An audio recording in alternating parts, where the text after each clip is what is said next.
নমস্কার প্রিয় দর্শকবৃন্দ, স্বপন কুমার ভৌমিকের সম্পাদনায় কৃষি সাহিত্য সংবাদ পড়ছি আমি মনীন্দ্রনাথ মুখোপাধ্যায়। কলকাতা বইমেলার আকর্ষণটাই আলাদা। মেলায় এসে কোন স্টলে ঢুকবেন, কি বই দেখবেন আর কিনবেন, এসব ভীষণ চিন্তায় ফেলে দেয়। তাই এবার একটি স্টল বেছে নিয়ে একসাথে অনেক বই আপনাদেরকে দেখাচ্ছি। শব্দ দেখানো সম্ভব নয়, কিছু দেখালাম। সেই সাথে একটি বই প্রকাশের অনুষ্ঠানও। স্টল নম্বর 441, বইমেলার 7 নম্বর গেট ও 8 নম্বর গেটের মাঝে। নাগরিক মঞ্চ প্রকাশনা। এই সংস্থার নিজস্ব প্রকাশনার বইগুলি এই মেলাতে ও পরে সংস্থার অফিসে সারা বছর পাওয়া যাবে। শিল্প, শিল্প শ্রমিক, অন্যান্য শ্রমিক, কৃষি, অর্থনীতি, রাষ্ট্রনীতি, সমাজবীক্ষণ, জীবন জীবিকা, পেশাগত রোগ, মানুষের অধিকার, আইন ও নাগরিক সমস্যা, গণ আন্দোলন ইত্যাদি ইত্যাদি অন্যান্য বহু মননশীল গবেষণামূলক নিজস্ব প্রকাশিত বইয়ের সাথে অন্যান্য প্রকাশনার বইয়ের এক অনবদ্য সম্ভার সাজানো আছে দেখলাম এই নাগরিক মঞ্চ স্টলে। দেশ বিদেশের বই, সাথে মানুষীদের বই, অর্থাৎ নারী ও নারী সমাজ বিষয়ক যে কোনো প্রকাশকের যে কোনো বইয়ের বিশাল সম্ভার কলকাতা বইমেলায় একমাত্র এই স্টলেই সাজানো আছে দেখলাম। এসে দেখার মতো, ভাবনাকে সত্যিই নাড়িয়ে দেয় নাগরিক মঞ্চের বইগুলো। দেখানোর ইচ্ছে রইল। খুব ছোট্ট করে এখন উপস্থাপন করলাম, পরবর্তী সময়ে আরও বড় করে দেখানোর ইচ্ছা রইল। নমস্কার।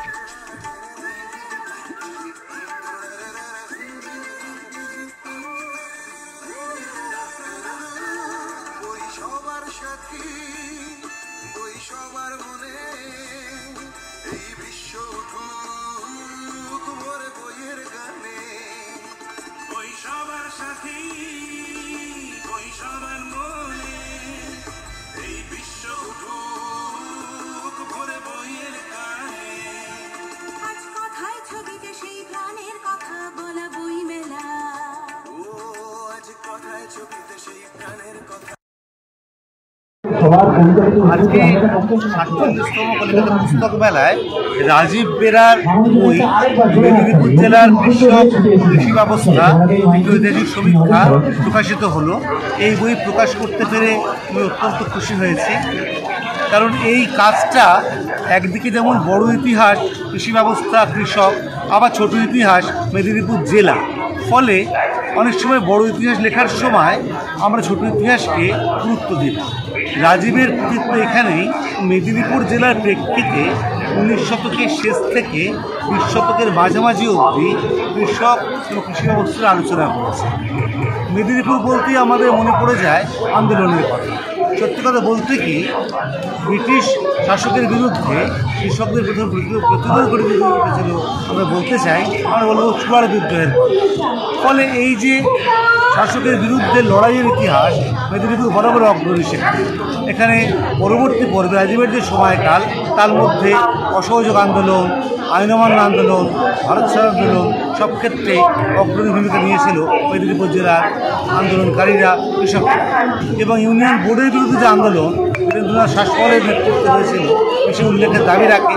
এবং বইটা শেষ হচ্ছে 1951 যখন জলসেচ চালু হচ্ছে মেদিনীপুর জেলায়।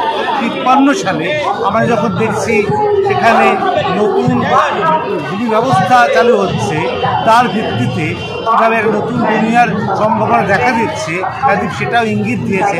কিন্তু সে বিষয়ে যদি কিছু বলেন।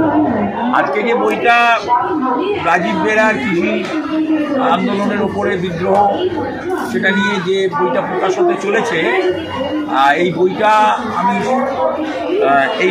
আজকে মেদিনীপুর জেলার কৃষক ও কৃষি ব্যবস্থা একটি ঐতিহাসিক সমীক্ষা। এই বইটা আজকে প্রকাশ হবে এখানে। খুব মূল্যবান বই। মেদিনীপুরের একটা দীর্ঘ ইতিহাস আছে, বিশেষ করে কৃষক আন্দোলনের ক্ষেত্রে। এবং অনেকগুলি কৃষক আন্দোলন হয়েছিল, আদিবাসী বিদ্রোহ হয়েছিল, তার মধ্যে উল্লেখযোগ্য চুয়াড় বিদ্রোহ।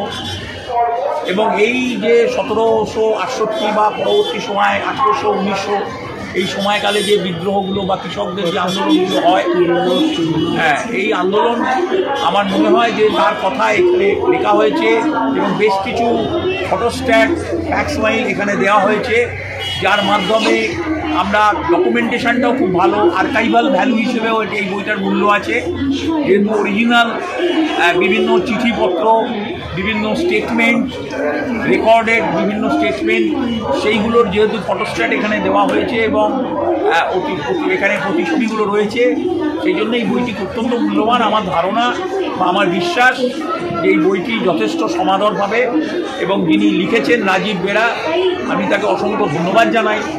এরকম একটা বই লেখার উদ্যোগ নেওয়া, সাধারণত তো এই সিরিয়াস বিষয়গুলো নিয়ে আজকের দিনে লেখালেখি হচ্ছে না। বিশেষ করে আমি বলবো এখনকার প্রজন্ম অনেকেই মেদিনীপুর জেলা, তার আন্দোলন, তার কৃষকদের অবস্থান, কৃষি ব্যবস্থা, এগুলো সম্পর্কে খুব একটা অবহিত নয়। আমরা জানি না যে বাংলাদেশে অবিভক্ত মেদিনীপুরের যে ধান উৎপাদনে প্রায় 90% ধান উৎপাদন হয় এই মেদিনীপুর, এবং এই যে কৃষিতে এই যে মেদিনীপুরের একটা বিরাট, বলতে পারা যায় বিরাট কন্ট্রিবিউশন, অবদান, এইটা কিন্তু খুব চিন্তার বিষয় এবং এটা যথেষ্ট পরিমাণ জানাজানির মধ্যে থাকা উচিত। সেই জানাজানি সম্ভব হবে, জানা বোঝা সম্ভব হবে এই বইটি পড়লে।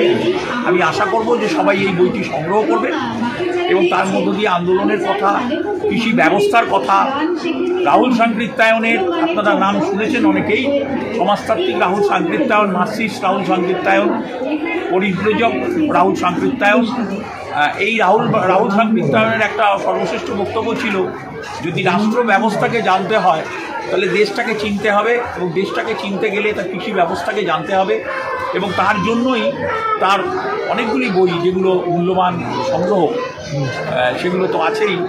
ভূপেন দত্ত সমাজ পদ্ধতি, শ্রেণী সমাজ পদ্ধতি বিশ্লেষণ, যেভাবে তারা করেছিলেন অতীত ইতিহাসের মূল্যায়ন, এন.কে. সিনহার যে বিখ্যাত বই, সুবোধ মুখার্জির যে কৃষি ব্যবস্থা নিয়ে দীর্ঘ কাজ, 3টে ভলিউমে যে বই আছে, আমার মনে হয় সমসাময়িক সময়ে রাজীব বেরা যথেষ্ট ভালো কাজ করেছেন। আমি বইটি উপর পড়েছি, যতটুকু দেখেছি, জেনেছি, সেই সম্পর্কে আমি বললাম। আমার মনে হয় আরও বেশি পাঠ করলে আরও বেশি পরিমাণ পাঠকরা এটাকে গ্রহণ করতে পারেন এবং গ্রহণ করবেন, এবং এটাকে গ্রহণ করলে আমার মনে হয় জানার পদ্ধতিটা আমাদের আরও বাড়বে। আমরা বাংলাকে জানতে পারবো, আমরা কৃষকদের জানতে পারবো, চিনতে পারবো, আমাদের পূর্বসূরীদের যে সমস্ত আমাদের যে আন্দোলন হয়েছে সেই আন্দোলনগুলো সম্পর্কে আমরা জানতে পারবো, বিশেষ করে কৃষক বিদ্রোহ আমরা তার সম্পর্কে জানতে পারবো। নমস্কার, ধন্যবাদ।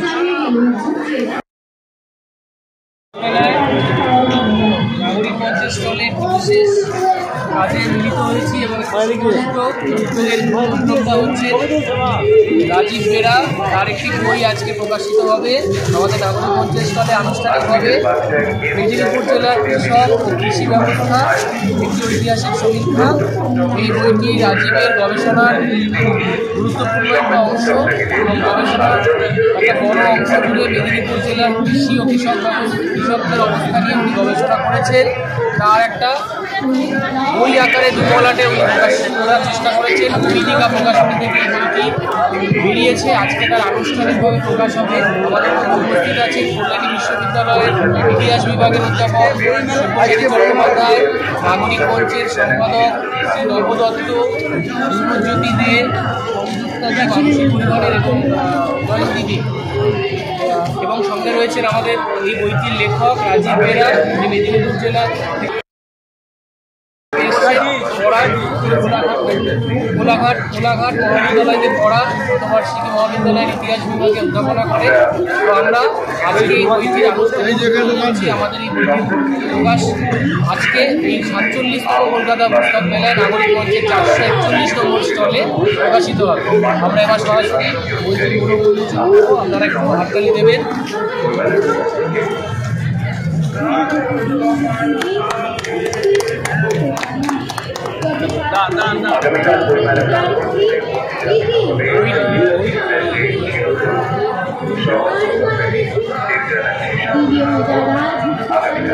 ঠিক আছে।